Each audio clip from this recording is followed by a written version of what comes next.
तर लाडक्या बहिणींचे भाऊ चीटर संदीप देशपांडेंनी ही टीका केली आहे। वरळीत मनसेचं बनावट पाठिंबा पत्र तयार केल्याचा आरोप करण्यात आलाय। देवरांवर गुन्हा दाखल झाला पाहिजे अशी मागणी संदीप देशपांडेंनी केलेली आहे।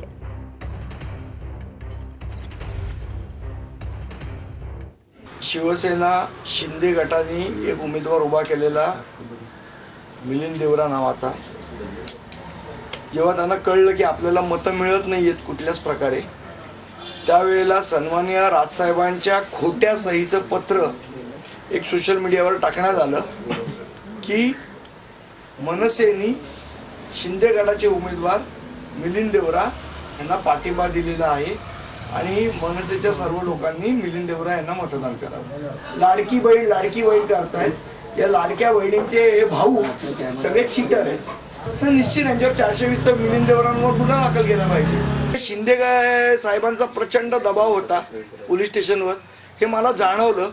आम्ही ऑब्झर्व्हरना फोन केल्यानंतर FIR दाखल झाली, तोपर्यंत FIR दाखल करून घ्यायला पण पोलीस तयार नव्हते। जेव्हा जे निवडणूक आयोगाचे जे केंद्रातनं ऑब्झर्व्हर येतात त्यांच्याकडे आम्ही तक्रार दाखल केल्यानंतर त्यांनी DCPला सांगितल्यानंतर FIR दाखल झाली। त्यामुळे हा एकंदरीत सत्तेचा माज आहे, मला असं वाटतं या निवडणुकीनंतर उतरेल।